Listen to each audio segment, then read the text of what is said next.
Welcome. It is Verdict with Senator Ted Cruz, Ben Ferguson with you, and we've got a fun show for you coming from Washington, D.C. We're all in the same place, Senator, and we have a friend of the show, a friend of yours, a guest to talk about two different things. My favorite sports, your favorite politics, and we get to talk about Israel. All of that, that's like bonus, three things. Look, this is going to be a fun podcast. We are joined today by the great legendary basketball coach, Bruce Pearl, the former coach of Auburn.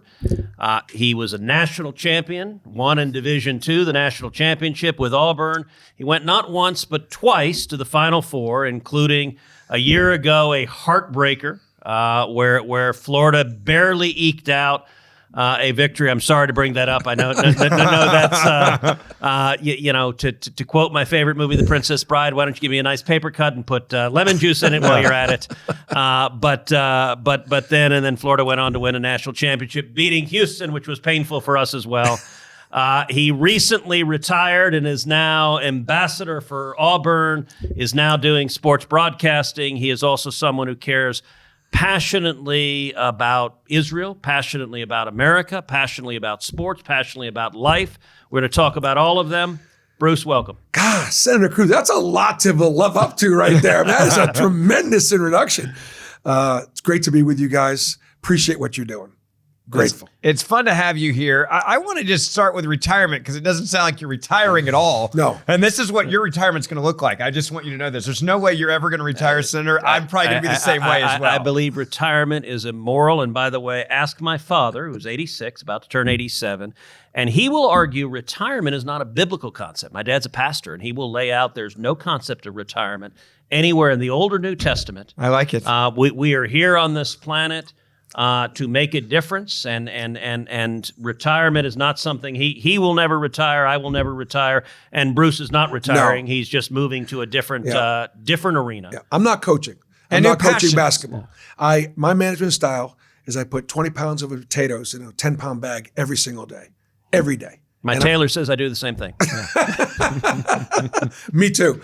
That's part of my New Year's resolution. His too. Yeah, I want to try to lose half 100. So actually, we have a New Year's resolution. We had a show this at my first resolution. How you doing? Are you on it? Are you working it? I am on it. Good. Is to drop 30 pounds this year. And it's, I used to be skinny as a rail. I was $135 coming out of college. Yeah. I was 252 when I started. So I want to get down to about 222. That's my number. So I'm 236. My objective is to be at 206 January of next year. All right.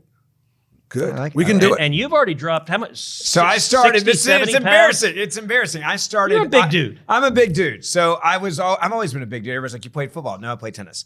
I went to the doctor August 20. So if you can imagine George Foreman with a racket. Yes. I went to the Sorry, doctor. that was It's fair. August of 2.5 years ago. And I went and he scared the living snot out of me. And I was 298.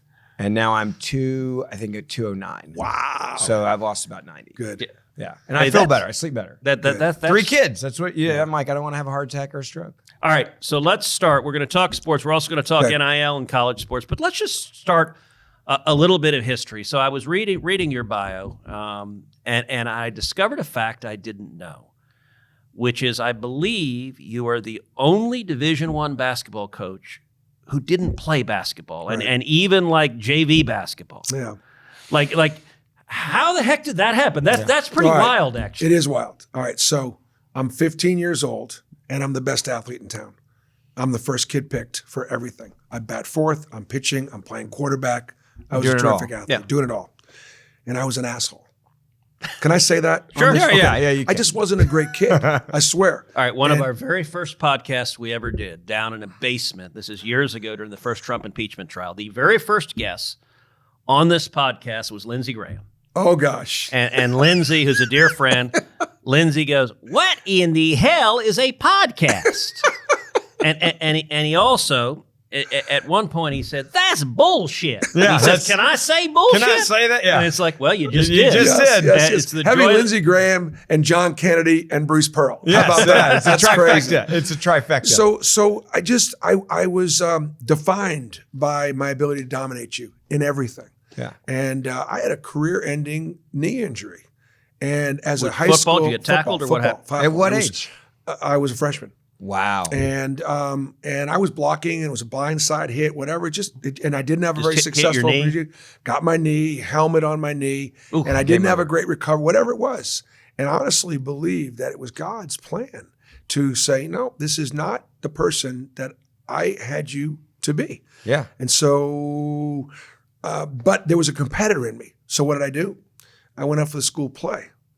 I became the class president. And I learned that the band kids were the coolest kids on campus, the same kids that I maybe used to make fun of because they weren't as fast as I was. I'm not sure I'd say the coolest kids on cool. campus. Band guys were fun. All right. Now you went out for the play. Yeah. And I was president of the drama club in I'm sorry. in How high did I school. not use this against you for the last X number of years I've known? I'm sorry, can you say that again on the show? You were the president of what? The drama club. Okay, the drama. I'm glad to have a witness for this. This is going to be my favorite podcast we've ever done. So and look, Ben played Division I sports at Ole Miss.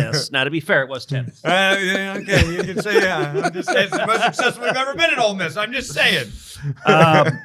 So you went out for the play. Are you a singer? Are you an actor? I could sing. I could. Before I got into coaching, I lost my voice. All right. What role? What was your biggest role? We did something in Oklahoma.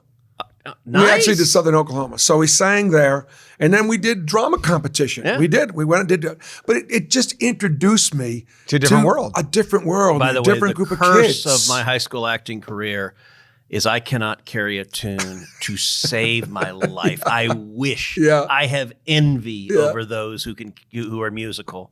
And a nightmare story, just to do a digression. So senior year, we're doing Oliver.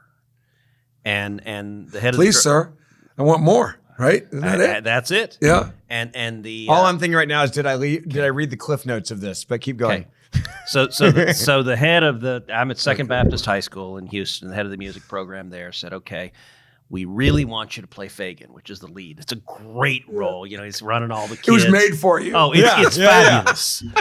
And he said, "We want you to play Fagin if you can sing it." So I actually hired a voice coach for the entire summer to practice. And I had worked on it. The good thing is Fagin's songs are more spoken than songs, so you can kind of talk them through. So I'd worked on a Fagin song, and I could do it. And the tryouts, I thought I did pretty well. And afterwards, he said, "Ted, stick around." And he sat at the piano, and he plays, dun, dun, dun, dun. He said, "Sing that." And I go, dun, dun, dun, dun. And he does it like 4 times. I miss every note. He goes, "Yeah, okay." So I got cast as Bill Sykes, which is the second male lead, and it's the non-singing lead. In high school, you create a non-singing role for people like me. Now it's the villain. I get to beat people up, a total jerk. Yeah. But it still pains me. I should have been Fagin. I could have been a contender. But anyway, so you're Are you still a villain or no? Yes, ask in some the ways. press. A little bit. Yeah. Ask Let the me press. ask Siri, is Ted Cruz about that? It says yes. Yeah. it Oh does. yeah, There you go. Wikipedia. You should be. Yeah. Look, Dr. Evil ain't got Yes. nothing on me. I just want to be on your side. Don't you? Yeah. I want to be on your side. All right, so You go from that. by the way, I recently, talking about the villain, my 15-year-old daughter Catherine, her friend, were asking for a good movie to watch, and so I recommended Coming to America, which I'd never seen. Great Fun comedy. movie. Yes. And it starts off early on with James Earl Jones, and so I was asking them like, what famous voice did James Earl Jones play? And it tells you something that 3 15-year-old had no idea. And I said, Darth listen, Vader. who was, of course, voted the #1 villain of the past century in movies, and none of the 15-year-olds recognized Darth Vader's voice. All right. Wow. Yeah. So we didn't get to sports. I'm sorry. So here's what happens to me. So how do I get into coaching?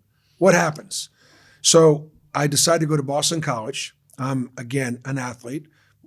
I walked on the basketball team, got cut because I was still not a good enough athlete to be able to make it. But the head coach, Dr. Tom Davis, kind of saw something in me and my intensity and whatever. I became a manager. And my advice to people is now let me stop real quick. Yeah. Why hoops? I guess not football because you're knee. Yeah. Right. And Not baseball. football. I played baseball. I was a really good baseball player. I had a varsity baseball career Yeah. at Sharon High School, but couldn't play And you were a basketball. pitcher. Couldn't play. I was actually was at that point I had to be a first baseman. Okay. Because I was limited in my movement. We won the league championship, and I had a good run. But the point was, I couldn't play basketball at Boston College, but I worked for the program. I just made myself important. Yeah. I wasn't planning on being a coach. I just kind of was having fun. I was selling tickets. I was a practice player. I was refereeing. I was helping him run his camp. I was doing all these different things just for poops and giggles. Yeah. I was going to leave college and going to go to Israel and join the army for a couple of years and serve a little bit. That's what I kind of was going to do. Right. He got the Stanford job my senior year. And all of a sudden he calls me one day. He calls me over to his house. The only time he ever called me to his house was when the dean of students caught me streaking across campus, and they were going to throw me out of school. And I was the only Jew on campus, so I was circumcised. I'm going to make a terrible confession. You were a streaker too? You and I share that in common. Well, you know what? That was back in the day. That was popular back then. So this is a terrible admission. So look, as you know, I went to Princeton. That's not the terrible admission, although some would say it is. Nowadays, now we don't brag about that quite so much. So for 100 years, Princeton had a tradition that was called the Nude Olympics. And it occurred on the night of the first snowfall of the year. That sophomores would strip down little chilly, run through, as they say in Seinfeld, shrinkage. I mean, it was a thing. It's cold. It's cold outside. And you would run through the campus and you'd do jumping jacks and events, and it was a 100-year-old tradition. So that was So you gave the peer pressure, is what you're telling me. I am confident there's no photographic evidence, but I did keep on my boots and a scarf. That's good. You got a little fashion sense, and it was. Anyway. So bottom line, no matter what you're doing, make yourself valuable. So when Tom Davis left Boston College to go to Stanford, he asked his 21-year-old manager to come with him and be an assistant coach. Why? Because when it came to, well, who's doing this or who's doing that? You were doing it. I was doing it. And I wasn't doing it to get a job. I wasn't doing it for the reward. So no matter where you are, people want to know how to be successful, what to do the next thing. Don't worry about what's next. Be unbelievable where you are. Yeah. And either God's going to have a plan for you or just going to put yourself in position to be successful. That's great life advice. And that's what I did. When did you know you wanted to coach? Like, when did that transition happen? So my whole deal was always I made people better around me. I recognized that there were 4 other guys out there in the court and they needed to do their job. And I love to win. I love to win at all costs, right? And so my ability to encourage them, challenge them, know when to, give them some support, but also hold them accountable, whatever it was. I was always a coach on the floor. Now, how do you get started? Look, it's one thing when you're Bruce Pearl and like people can, but look, you're a 21, 22-year-old assistant coach at Stanford. Right. You're playing with players who can shoot lights out. And they were old. Some of the kids on the team were older than I was when I was an assistant coach. Yeah, and they can fly through the air and dunk. They can do things that you, how did you get the credibility when you're just starting for them to listen and say, okay, I want to listen to what this guy has to say? Sometimes don't talk. Your presence is your gift. I'd be the first one in the gym. I'd rebound for them. You'd think that while I was rebounding for them, I'd say something about their shot. How about just be there for an hour and not say a word? And then get them to go there the next day and the next day. I don't care. I don't have to teach them anything. I need to get them in the gym. I need to be in there. I need to be in there. I need to be before they get there.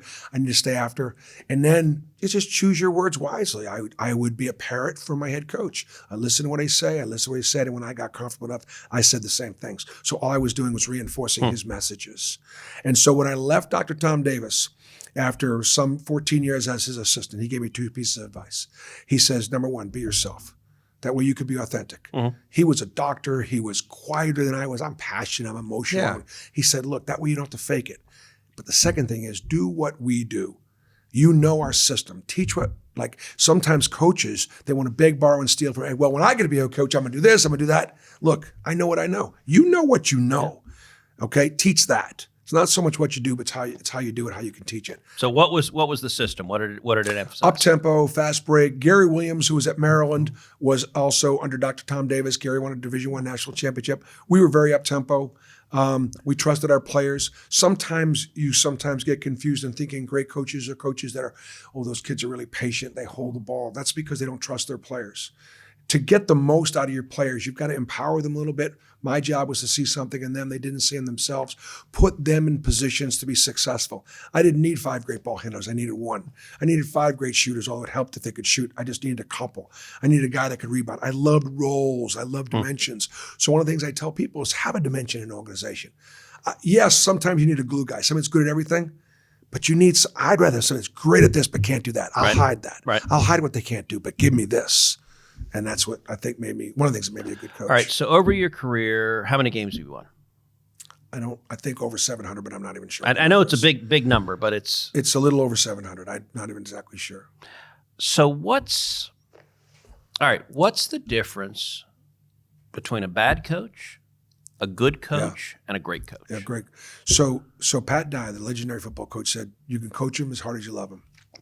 And one of the challenges right now in college sports is the transfer portal, and kids only stay in 1 year. Yeah. Like I tell my guys, and let's be clear, that's not a year; it's 6 months. Right. I can't love my kids in a year, and I think love is a word that's overused. Mm-hmm. I love some of my friends. I love my family. I love my country. Yeah. But it doesn't come quickly. It's something you got to go through some stuff. Trials and tribulations, ups and downs. Yes. I need to be when they call me when they're breaking up with a girl, or something happened at home, or somebody's sick and somebody's going to die. We go through some stuff and be there when they're not successful, but not give up on them. And then all of a sudden they become something, and you were there when you believed when nobody else did. And so coach them as hard as you love them. Billy Donovan said this, and I agree with him. He said, we all can coach them to play hard. We all teach pretty good defense. He said the great coaches are the ones that are the great offensive coaches that can create offense to get guys really good shots and really good looks. We all can defend. We all can get our kids to play hard. But the brilliant coaches are the ones that understand offense. When you look at let's get in the NIL. No, I want to ask a few more coaching questions. Okay, we'll get to NIL. Okay. We'll get to NIL. But it was within it was coaching NIL. We're going to there. All right, we'll back it up. I'm ready to go. All right, so let's say this. So he's a basketball, he's obsessed. Yeah. Do you know he shoots twice a week? Plays twice a week. I understand that. I understand that. I do. And there's two amazing basketball courts within a driver from where we are. Yes. There's a Supreme Court one. I was there today for the Supreme Court they have a basketball court at the Supreme Court. Did you know this? 3 times a week. So the Supreme Court court is above the courtroom. Wow. So the floor of the court is the roof of the courtroom. That's crazy. So you hear the balls bounce every now and then? You cannot play during oral arguments because you can hear the balls bounce. So it's actually a rule, no dribbling during an argument. That's crazy. And do you know the nickname for it? The highest court in the land. The highest court in the land. That's good. And it's a weird court because the roof is kind of low. So you have to develop this weird-ass jump shot that's almost like a line. If you have a normal arc, it's like Papa shot. You'll get blocked by the ceiling. So the folks that are regulars there have a very strange jump shot. Don't tell me 7-footers have to duck. It's got a higher ceiling. It's not quite that bad. It's not quite that bad. But all right, let's say. So we have a lot of young people that listen to this show. Let's say we've got a kid who's 15, 16. Yep. It's a high school athlete and wants to make it in college. Basketball, football, whatever sport. Yeah. What's the key for a kid with some skill but doesn't know if he can make it? What does a kid want to do to actually have a shot at playing in college? Well, back in the day, we used to play football, basketball, and baseball. We all played all the sports, I'm sure as a tennis player, you played other sports, right? Everything. And so kids are beginning to sort of maybe cut it down to 1 or 2, not just one. But hyper-specialization. Try specialization. Actually, when your kids are 6 or 7, they're telling you to specialize. No. Don't do it then. But do it as you get into college. Don't play every sport. Play a couple high school sports, but narrow it down a little bit. Obviously, the things that they're, nutrition now is a factor. The kids are doing a better job taking care of their body. They're specializing. Our kids now are way more physically mature than they were back in the day. Interesting. Because the money is bigger. They're closer to the money, so they're getting more disciplined and they're working out more. Again, I kind of go back to advice: have a dimension on a court. Do something really well that a coach can obviously, can use. What is your thing is the question, right? What makes him special? That's what you're saying is important for you to stand out when you're getting recruited. All right, Ben, what was your game in tennis? Were you serve? I was known as being slow, having a massive serve, and having an unbelievable ad court return. Yeah, so that paid for college. You were a backstop. Like there's just you're going to continue to get send it back, and wear him out. Yeah, it was he's going to serve through you, and he will always have you in doubles, and you'll win more points. That was what paid for college. For me, obviously toughness, mental and physical toughness wind up winning. At the end of the day, a physically and a mentally tough guy is going to win. It's like when dogs kind of get in a fight. Yeah, they kind of know who the big dog is, and the big dog may not be the biggest dog out there, but he's a badass. And so it's something. Toughness isn't something that you can really teach, but you sure can expose it. It can be exposed, and so soft kids don't make it. All right, what makes a great shooter? I think the eye. I think guys that have incredible eyes that are able to focus on that target and hit the target. That's two answers you gave. The They see nutrition I wouldn't have predicted, and the Iowa. So the eye and seeing it, like mentally, like if you were as a tennis player, you had to actually see and mentally see that serve when you toss it up there and hit it through. Great baseball players can see that ball. Remember they say Ted Williams could see the seams on the curveball, like he had just crazy good vision. A true story. My coach said to me, he goes, there will be a time in your life when you will be able to have a serve hit at you and you'll be able to tell me the number and who makes the ball. And it happened for me for 3 days, and I never got it back. But you could hit ball as hard as you want to serve, 115, 120 miles an hour. And I could tell you it was a Wilson U.S. Open 3 or a Pin 4.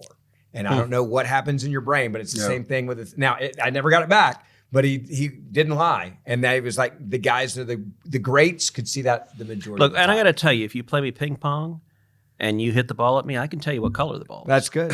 Usually it's orange. It's a white ball, an orange ball. Like I mean, it's that good. You just it's that good. It's a gift. It's a gift. Yeah, he should have been recruited. NIL would have loved this guy. Can you go on a ping pong scholarship? Can you? I don't know. Not my game. A terrible ping pong player. In Asia, that might be a thing. I'm not Forrest Gump. Forrest Gump. Right? Yeah. Let's talk NIL. Yep. How has NIL changed college sports? Yeah. Do you love it or hate it? Can I just ask? Well, first of all, the NCAA was arrogant in not recognizing that they were sitting on our country's biggest antitrust violation. Yes, they were just arrogant, and we had smart people in the industry, and the fact that they wanted to fight for amateurism when it wasn't realistic, when everybody was making all this money. I was a big believer, obviously, college scholarships and what that industry did for our country. Think about it. Rural Americans that never dreamed of going to college, all of a sudden they had the opportunity through something that they maybe were good at in sports, got them on the campus. And inner city kids, lots of kids that couldn't afford it, that had no history of family going to college. Weren't ever thinking about it. All of a sudden, because academics may not have been something they were good at. Nobody likes to do anything they're not good at, but they like sports. Then they went to college and they got caught up and figured out they weren't dumb, they just weren't prepared. Women. There weren't as many women on college campuses back in the day. Intercollegiate athletics, Title IX, exploded women on campus. Just so, and there is no other university intercollegiate athletics is American. There's no other place in the world that does what we do. So we've got a unique system that right now needs fixing because it's a disaster. It's chaos off the court. On the field and on the court, it's great. The product that we're putting out is really, really good. Unbelievable. But the problem is what we're paying our top student athletes because everybody wants to win is ridiculous. Back in the day, 10 years ago, you couldn't give them a hamburger. Now you can buy them a hamburger restaurant. It's not against the rules. Literally, the top college football programs that are competing right now, their rosters are between $35 and $40 million for that roster right now. And most schools can't afford it. Most schools can't afford it, so most schools aren't there. But the schools that are playing right now and still playing right now are there. Why is Indiana and Miami there? Great coaching, great kids, great support. But Indiana would be a great example. All of a sudden, Mark Cuban, the people at Indiana said, you know what, we're going to be committed. Now, the challenge is, are you going to do it every year? I mean, it's one thing in your world. You got to raise $20 million for an election, $30 million, whatever it is. Every year. Add a zero to that. My last race was a $250 million race. And I sent $1,000. Very happy to have supported you. Thank you. Yeah, absolutely. I'm going to confess I didn't know that. That's really cool. Very happy to have supported you. Thank you. But every year. Every year. If you had a campaign every year and you had to raise that money every year, that's what's happening in college sports. College sports is losing an enormous amount of money. We can't continue to afford it. And so who's going to suffer from it? At some point, Olympic sports are going to get cut. We're in the Olympics. And we're seeing that. Schools are canceling programs every day. They're doing it now. And smaller schools are also in trouble. Division II, Division III. Yes. If we don't do something, I think we're going to wake up soon, and there's going to be 30 to 50 programs, and the top programs will survive and have all the money, and I think everyone else goes under unless we do something. Correct. See, I'm one of those, I rarely get mad. You know this. This subject makes me mad because I'm mad at the NCAA for allowing us to get to this point. And I'll say it quickly. I watched the corruption when I was at Ole Miss. And what does corruption look like? Roommate of mine had to go get money in cash so mom could come to the game. grew up in Arkansas, literally grew up in a trailer. Yep. And it was, what does mom need to get you to come to school here? We were paying players. Mm-hmm. It was there. Right. Every athlete knew it was. The idea that people weren't getting paid. Well, But the NCAA, I like to say SMU was doing NIL before it was cool. That's true. They were pioneers. But the NCAA knew it, Bruce, and that's the part that makes me angry now is like they've created this chaos. Well, they created it by not policing it and figuring it out sooner because they owned us, and I say this as an athlete, like a modern day slave. Yep. You made all this money off of our work. Right. You made all this cash off the TV rights. It's the most pissed I've ever seen, Ben. I told you. It really makes me mad because I see these kids that are suffering, the parents that just want to show up for the game. Yep. Then they're having to do shady deals where mom gets cash so she can drive to the game, but they're making millions in all the seats and all the tickets and everything else. And we were abused as an athlete. I think it is modern day slavery what they did. Now it's gone the other way. And they're like, well, this is a terrible thing for the athletes. There has to be an in-between. Yeah. But my point is don't pull it all the way back where let's make it an honest living. I think guys like Tim Tebow is a great example of this. Tim Tebow or Texas A&M guy, what's his name? Johnny Manziel. Johnny Manziel. Football. The amount of money they're bringing into these programs, and if you get hurt, you don't go to the next level. You don't get to go to the NFL. You deserve to get paid while you're a pro athlete at a university. That's what you are. I say that to also say I am concerned. I played a non-sport that made money. I don't want to see golf disappear, tennis disappear, women's swimming, archery, whatever it may be. How do we rein it in? It's a grand idea. I say I get frustrated because I genuinely still hate the NCAA right now. I cannot stand them. And if you go and poll athletes, if you did a poll right now of the last 20 years of college athletes in Division I, they will tell you they hate the NCAA. Why? Because they never protected them. They never took care of us. And then every time we asked a question, you know what they said? Shut up and sit down. You're a student athlete. You're here for free. Be quiet. If you ask questions about expenses or anything else, you know what they do? They would investigate your team and punish you if you ask questions. So my point is this. If you don't protect the student athletes moving forward, they're going to get screwed again when you do the new deal. And that's where I asked you as a coach, as a former coach now, how do you do both? Because I'm telling you, the kids will get screwed again because there's too much money not to screw them if you don't pay attention. So I'm worried. I'm worried that I almost like the Wild West more because at least it's an honest day's work. And all the betting that's going on now, it's insane. The amount of money around college sports is insane. Everyone's getting paid. So part of me is like, as a kid, I'm like, if my kid's good enough, bring me the cash too. You're making money off of every game of every By the play. way, when he says if his kid's good enough, bring him the cash, this is not hypothetical because his sons, he had one son who was the number 2 golfer in the world for his age bracket. Yeah. So how old? He started at 6, now he's 9. So now I have I have a twin that's 6. Like He's Auburn 7th won a national championship in golf last year. Yeah, oh yeah. We've got 2 of the top 10 amateurs in the world on our team right now. No, Ben's already buying a beach house off of his boys. But I worry about this. How many kids are going to get screwed if you overcorrect? Right. So I ask that with passion as a former athlete. I think what they did to these kids is wrong. The way they were treated was wrong. The way the parents have to, some suffer while they're making all this cash off. It's not fair. Right. Well, you're right about some of the inequalities.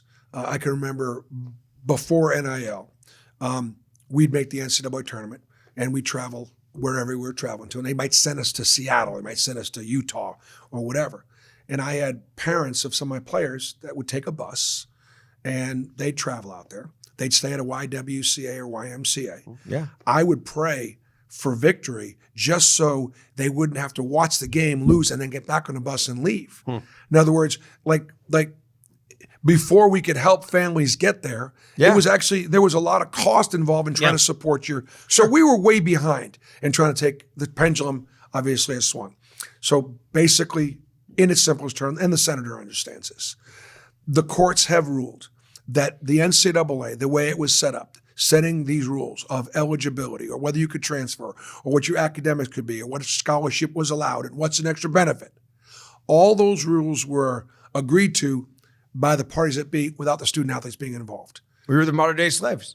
And so when somebody took that to court, they said, wait a second, why can't I transfer? Coach can go from Texas to Texas A&M if he wants to, but if I go from Texas A&M, I have to sit out a year. And the court said, yeah, you're right. And look, by the way, no coach would ever go, say, from Ole Miss to LSU. No, never. Never would happen.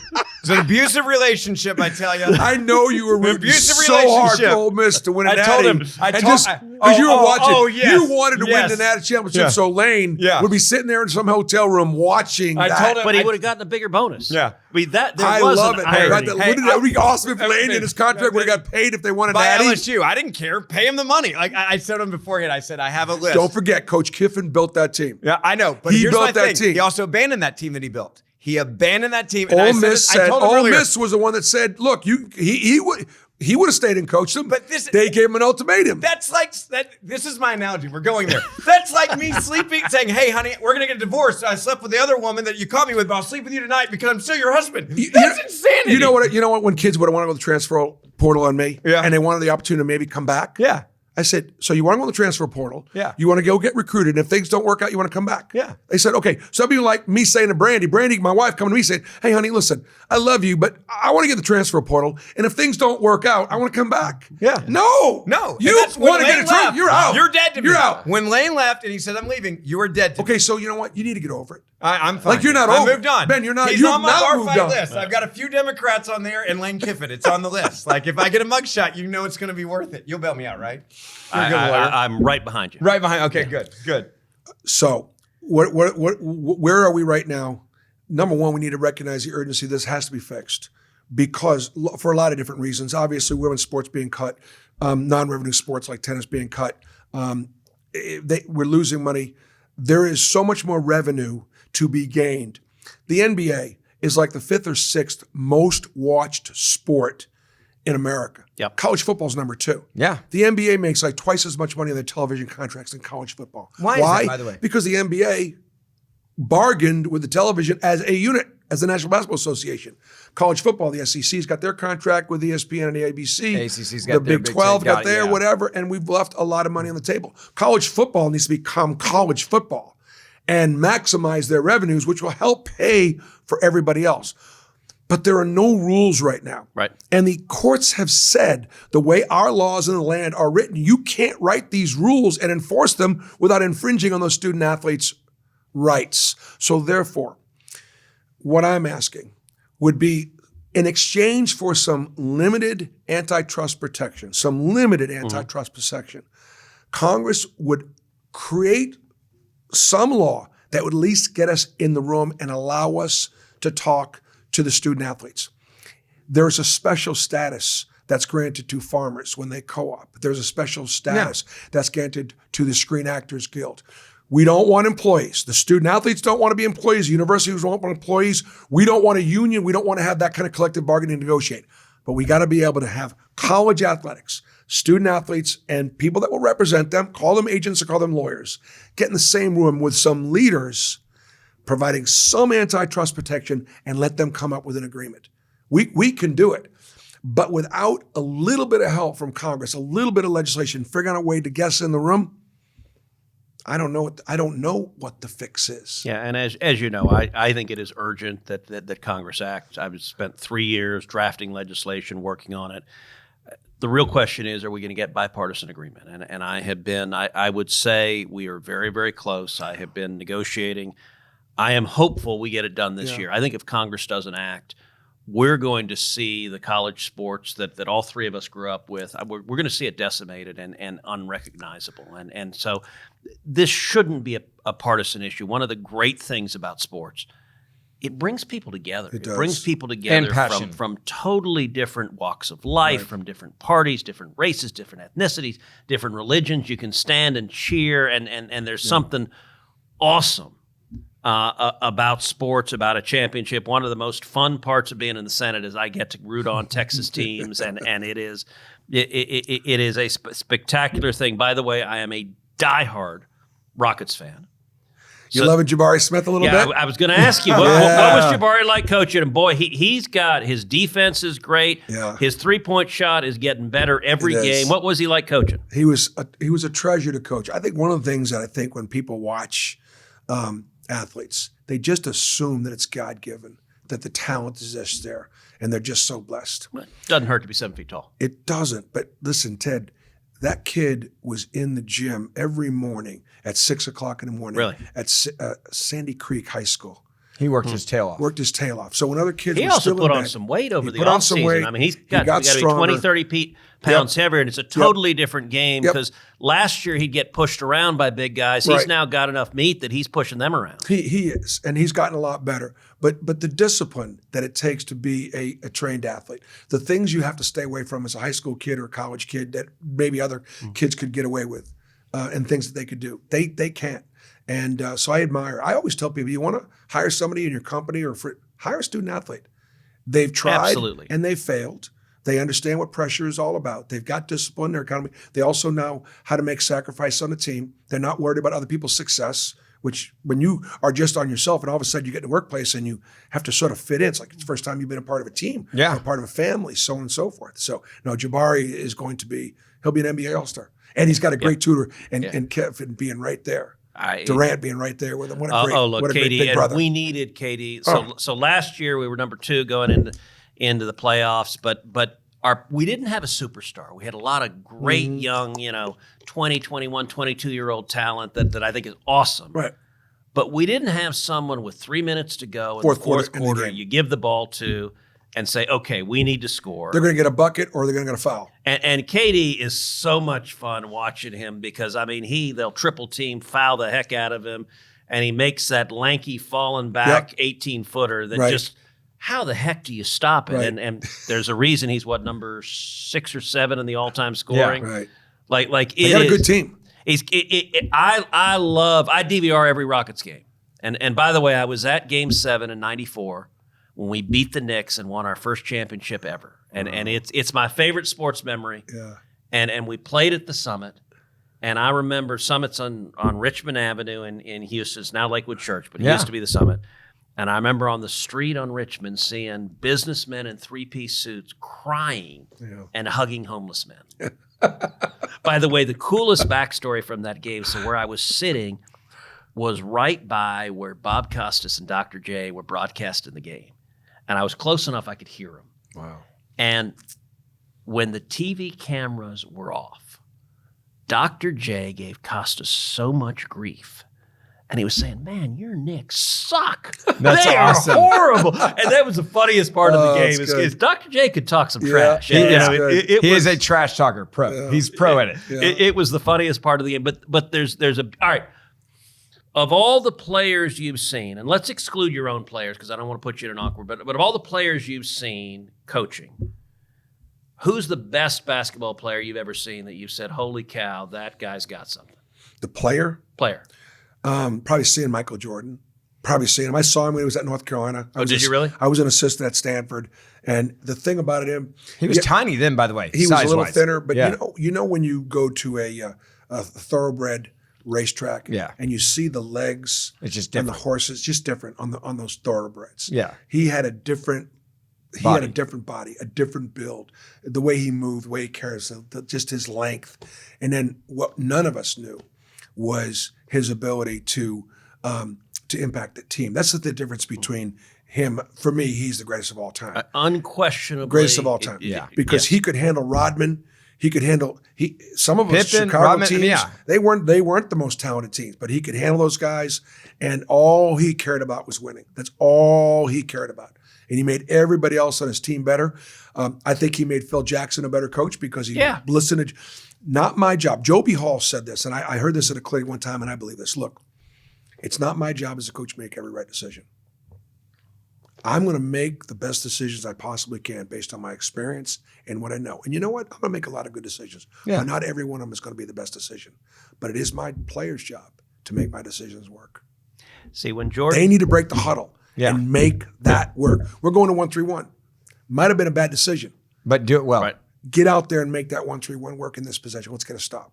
When Jordan came to the NBA, I was a big Larry Bird fan. And so I used to argue, Jordan's fine, but he's not Bird. And Bird had won 3 consecutive MVPs. And, he'd shoot these crazy lefty and jump shots. And Bird was great. He was one of the greatest ever to play.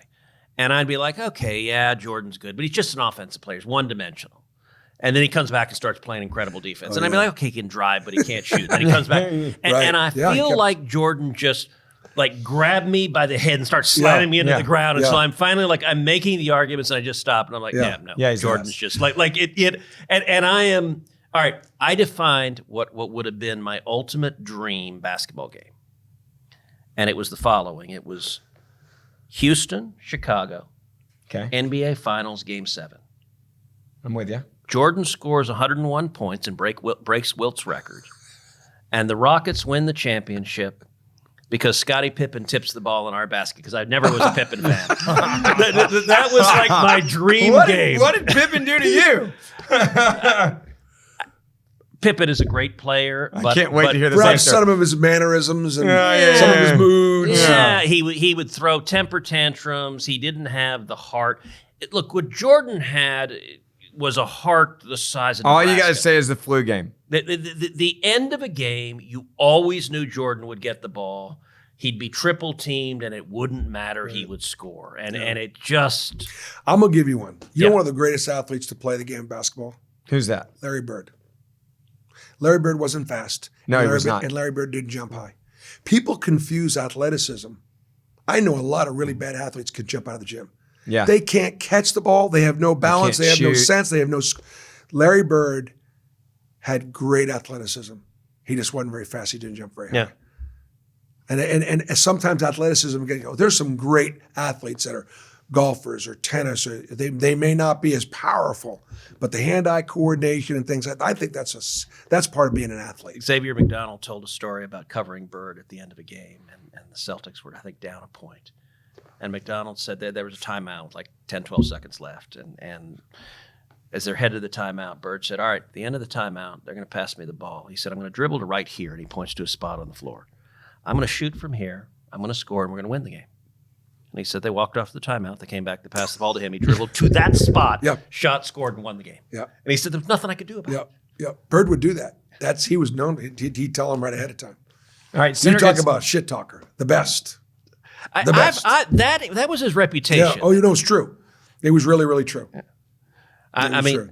The mailman told me, Karl Malone. Yeah. We had dinner together and hung out in Vegas. That'd be the humble brag. Yeah, what I'm saying. Karl. Yeah, it was a fun day. But he was talking about on the Dream Team, and he said that the best part about that was watching the greats talk trash in each other's face, calling shots with the young guys. Remember the game where the coaches left? All right, are you old enough to remember Bruce's, and I am, I don't know if you are, the McDonald's commercial with Bird and Jordan? Yes, I do remember. I've seen it. Where they're doing these crazy these shots, shots, like off the rafter, on the back, nothing but net. And it's one of the great, for those of y'all, since we have a lot of young listeners, go to YouTube, Google, like Bird, Jordan, McDonald's. It's amazing. Classics. All right, go ahead. But he said the best part about that game when the coaches left the room and it was like they were calling shots in each other's face and there was a lot of betting going on, is he said, seeing Charles Barkley trash talk with Larry Bird, Magic Johnson, Michael Jordan. You look at that roster of the guys that were there trash talking, and he said it was the ultimate level of trash talking because there was no audience. So it was just in your face. You weren't worried about anyone recording you. There wasn't cell phones in. It was just pure. He said it was the most fun he's ever had playing a pickup game because you're playing a pickup game with the best players in the world. And that had to be pretty fun. And he was a part of it. So we got another topic that you care deeply about, which is Israel. Right. So tell us a little bit about, number one, why does Israel matter to you? I think because I was in sports and because I was, obviously in college basketball. Mm-hmm. Again, we're old enough to have seen an educational system growing up. Let's take the state of Indiana or Illinois, different states where you've got inner cities and you've got rural America. Mm-hmm. Within the same cities, you'd see schools that look like college campuses, and just a few miles down the road, they look like prisons. Yeah. Like there's more security and more gun, used to go the screens to get through to school, and this was our educational system. And I was like, man, this is wrong. Like these kids have way more of an advantage, and I felt like there was sort of some of the things that Dr. King talked about. Silence is complicity. Yep. Like just silent. My Hebrew name is Mordechai. Mm-hmm. Mordechai, in the story of Purim and Esther, Haman was going to kill all the Jews in Persia. Yep. Yeah. And Mordechai Esther's uncle said, look, if you don't get to the king, Haman's actually this is going to be the Holocaust. And so he spoke into her. And so my grandfather told me that he named me Mordechai because he wanted me to be somebody that would protect and stand up for the weaker. Mm-hmm. And so whether it be in school, if you want to try to pick on a kid, you kind of had to go through me. That's sort of who I was. So I was always wanting to. You were a protector, which meant you're the perfect coach. Correct. That's as it worked out. American Jewry should be this country's greatest patriots. Jews in America should be this country's greatest patriots. Because where else in the history of the world have the Jewish people had an opportunity to work hard, own land, own business, do things, but in this incredible democracy, the United States of America? Nowhere else, except maybe Israel right now. Jews should be this country's greatest patriots. So this country saved my grandfather's life. He came from Turnipole in 1929 when he was 11 years old. He was the oldest of 3 younger siblings. Huh. He brought my Auntie Shirley, my Uncle Harold was an infant, and my Auntie Claire. And he told me this country saved our family's life. Wow. And so. And where'd they go to? Went to Boston. They went to the Boston area, went with some family, and much of his family couldn't make the trip, didn't make the trip, died in the Holocaust. Wow. And so he loved Israel because he had told me that if Israel had been a state way back then in 1929, even though it was Zionism, even the Jews were returning to the ancestral homeland, America was the dream, but it was more expensive to come to America. Mm-hmm. That maybe if Israel was a state back in 29, they'd have gone to Israel, and more of his family, more of my cousins and my aunts and uncles would have survived the Holocaust. And so those things kind of obviously, stuck with me.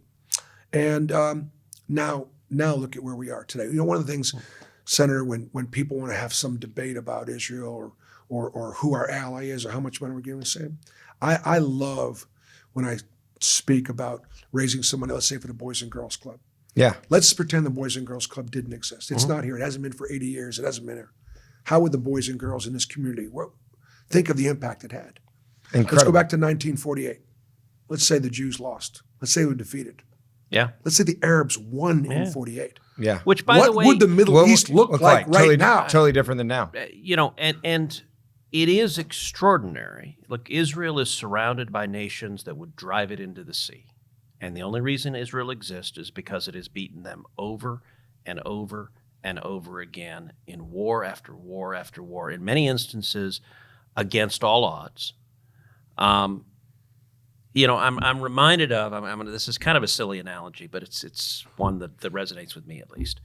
When I was a kid, there was a book series I read called The Great Brain. I don't know if you ever read it. It's a 7-book series about a kid growing up in Utah who's a swindler. There are 3 brothers, Swen D. Fitzgerald, Tom D. Fitzgerald, and John D. Fitzgerald. And the book is written by John D. Fitzgerald. And his middle brother, Tom, is a con artist. And it's sort of like a, Tom Sawyer sort of thing, but he has all these different cons.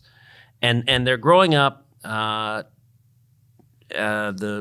1900 in Utah. And he says, most of the kids there are Mormon. And he says, we weren't Mormon.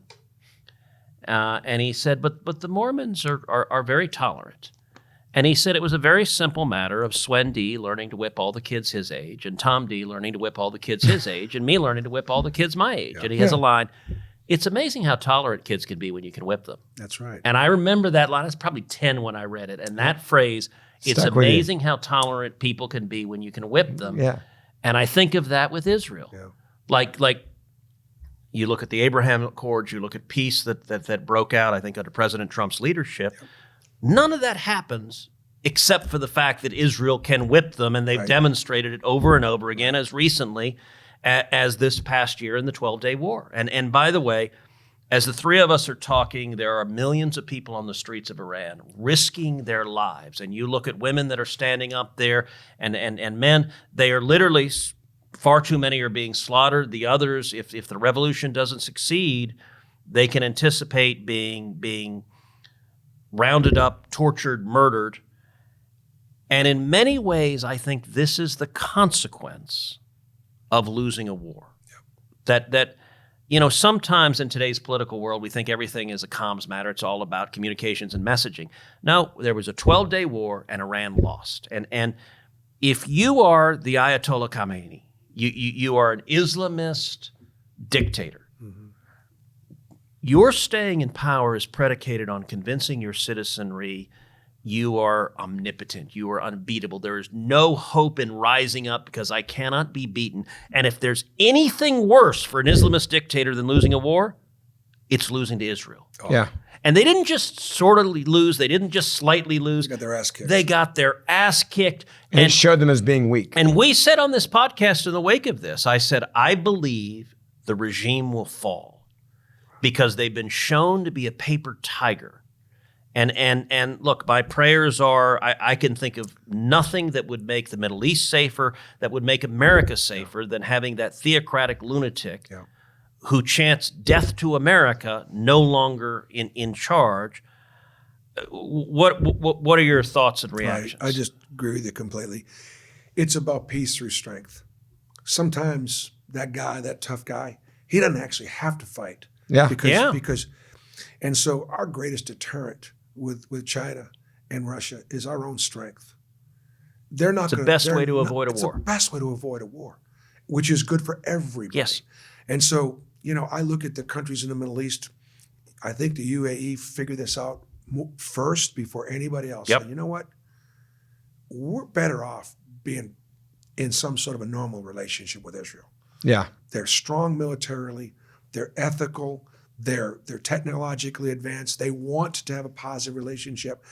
And by the way, before the end of the Trump presidency, Saudi Arabia will enter the Abraham Accords.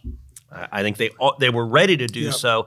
If Trump had served a second term consecutively, they would have done so during his second term. I think they're going to now.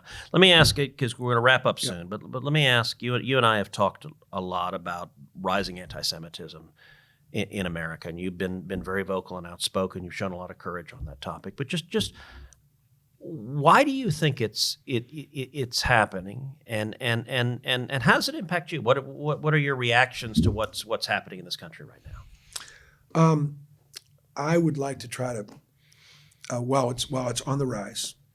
There were 3 Jewish basketball coaches that were in the Final Four this past year. This is the greatest country in the world. That's pretty cool. Wow. In other words, I want to tell my players, look, and this is what always bothered me about President Obama, who in so many ways I admired, his incredible orator, and I was so proud of our country for electing a black man to be our president twice. I'm sorry, I'm a basketball coach. I've seen, and I was proud of our country. There's a historic aspect look, of it. It's incredible. For a century, African Americans were slaves, and so it is. You mentioned Dr. King.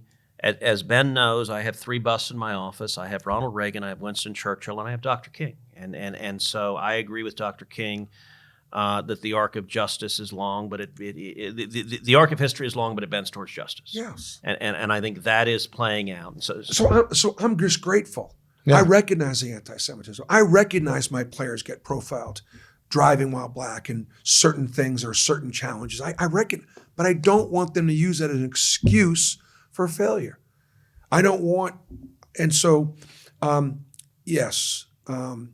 there's theology that sometimes wants to divide us. Sure. You could either look at the Jews and say, well, you all killed Christ. You all killed our God. Okay, well, was it not God's plan to send his son, die, so that you would be brought into covenant with him? Wasn't that his plan? Does it really matter who killed? For me, I look and say, wait a second. Like, Jesus was Jewish his whole life. Yeah. My wife's 2 favorite Jews in Alabama are me and Jesus. And me and Jesus. And so for me, that unites me with my Christian brothers. Yeah. 12 Jewish men died horrific deaths, bringing Christianity to this world. Absolutely. And so for me, I say to nobody needs to say thank you, but there are so many Christians that are standing with us. Yeah. Senator, as you know. And so while we can talk about the rise in anti-Semitism, we've got to protect us from those that want to kill us. Anti-Semitism's not going anywhere. It's not. There's going to be the haves and the have-nots. Is there a disproportionate number of American Jews that have wealth in this country compared to the population? The answer is yes. Go back 80 years ago and see what those numbers were. They turned the boats around from Europe because we came over here poor and uneducated. Yeah. And we just took advantage of the American dream. And we should not apologize for the fact that we've worked so hard and be grateful for the opportunity. So I kind of turn that around a little bit. Okay, I get it. It's on the rise, but you can still be anything you want to be in this country. Well, and I'll say two things. We'll wrap up on this. One of the things I admire most about the Jewish people in the United States and more broadly is the incredible success they've achieved. And you're right that virtually all of them in the United States at least started with nothing. And you look at in Judaism the culture of hard work and discipline and family and education and that has led to extraordinary financial success, extraordinary the number of Nobel Prizes won by Israel, won by Jews in America is extraordinary. And I actually view it sort of in the intellectual and the free enterprise capitalist world, sort of like the principle I said before about it's amazing how tolerant people can be when you can whip them. Like, that's great success, and I think all of us should emulate the attributes of discipline and excellence that lead to that success. A second point, I didn't know what you were going to say when I asked about anti-Semitism, but I started chuckling because the week before Christmas, and Ben will remember this, I sent out a tweet, and I said 2 thoughts to drive the anti-Semites crazy. In this Christmas season, number 1, our Savior Jesus was Jewish, in the line of David. And number 2, Jews didn't kill Jesus. I did. You did. He died for our sins. Yeah. That's what the New Testament said. That's right. Is that he willingly took the cross to die for our sins. And so the sort of anti-Semites who say Jews killed Jesus, well, actually, it was Romans who drove the nails in. Is anyone mad at the Italians? Like that's just stupid. It's bad theology. It's bigotry. Yeah. And I will admit I was kind of happy with that tweet because it really did drive the anti-Semites crazy. Made them very angry. One of the biggest things, concern. I know we got to wrap up. Young Christians today, the podcasters, the people that are preaching this replacement theology, utter garbage. The love of country and the love of Christ only, you're driving those 2 things hard at young people. And my point would be this. God does not break covenant. He's not going to break covenant with the Christians. He did not break covenant with the Jews. He just doesn't go against what he says he will do. He will do. Amen. God is not a liar. Over and over again. He's not a liar. And so the people that want to believe that, well, Jews, you didn't accept Jesus as a Messiah. Look, we'll figure it out when we get there. Yep. But for the grace of God, okay, but for his grace, who knows? Exactly what is going to happen. So I'm confident. As a coach, I'm always trying to bring people together and bring teams together. So I can see all the things that separate us, but instead I look to the things that unite us, and it's amazing the things that we can do together. If you think of your life's greatest accomplishments, you accomplish it with the people that you cared the most about. No doubt. And that's who the Jewish people are. And I would hope that if you needed something, there's a hospital someplace in Dallas that's going under, and but for a gift from somebody, there'd be somebody that you might call that might be Jewish, knowing that there are people that are willing to give and willing to share. And we just got to keep it. I tell my Jewish people, look, we got to, I don't know why God said we're the chosen people, because my grandma said, the chosen people? Maybe you should have chosen somebody else. It's not so easy. It's not so easy. But there's a responsibility. There's a responsibility of being a Christian. Yeah. There's a responsibility of a Jew. I got to walk it every single day, and I'm okay with it. I'm okay. I'm going to do the best I possibly can. All right, final question on a lighter note. I'm going to loop back to sports. Got the national championship football game coming up. Who you picking? Who's going to win, and what's the final score going to be? Well, I'm going to go with Indiana. I like that one. I got to go. I'm going to go with the Hoosiers. Indiana looks so good. I'm going to go with the Hoosiers. I coached in Evansville, Indiana for 9 years. It's just an amazing story. I like Cristobal a lot, though. I like what he's done for Miami. I got more friends in Miami than I do in Indiana, but I'm going with You the may Hoosiers. have a few less after you just made your pick, Yeah, 28-24 Indiana. 28, so close game. Yeah, I think it'll be a close game. All right. Yeah. Okay. I'm going 38-10. Wow. Yeah, I think it's going to be a blowout. Wow. I think Miami's just going to get smoked. But by the way, I want to make a request to all our verdict listeners. So I had a wager yesterday on the Texans-Steelers game. Yeah. I had a wager with John Fetterman and Dave McCormick. I proposed the wager. I proposed, and this is a sports wager I make with some frequency, which is The loser presents, like what I offered up was Texas barbecue, Bluebell ice cream, and Shinerbach beer, and you present it in the winner's jersey. Yeah. And Fetterman, and Dave's a really good friend, and John's become a good friend. Yeah. Fetterman wanted to ratchet it up. What did he say? So he said, no, I want worse. He said, when you lose. I like it. It's a confident betting man right there. He said, you will walk onto the Senate floor, and he went and bought, wearing a Steelers beanie, and this giant piece of bling that says Steelers that's, I don't know, about 10 inches wide, this giant gold chain. Yeah. Walk onto the Senate floor and cast a vote. Yeah, you can bring the barbecue and stuff, but you got to walk on. And he tweeted out a picture of the horrible beanie and the Steelers bling.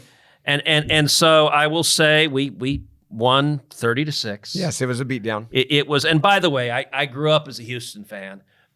There's no team on earth like the Steelers that caused Houston fans to twitch, because in the 70s, we had the greatest team we ever had, the Oilers. We had Earl Campbell, and we ran in to one of the greatest teams to ever play. And the 79 and 80 ASC championships were crushing. Yeah. And so last night was revenge. So does he have to wear like a Houston beanie? So my question, and this is actually a request to all our social media followers. Your vote matters, folks. Post on X, what horribly tacky Texans bling do we have? I should make Fetterman and McCormick wear. They've already said they're going to wear it. But given what McCormick they picked, to look like a rapper. I just want him to look like a rapper. I'm just saying, because he's kind of, he can get free for it. Given what they picked, it's got to be a little over the top. I'd make Fetterman wear a suit, because putting him in a hoodie, put him in a suit with a hoodie and a chain, something different like that. And I gave them both grief today, and they both said, "Yep, we'll wear it. We'll wear it. We'll." Pennsylvania will honor it. I like it. And so I'm looking forward to collecting. We need more senators like John Fetterman.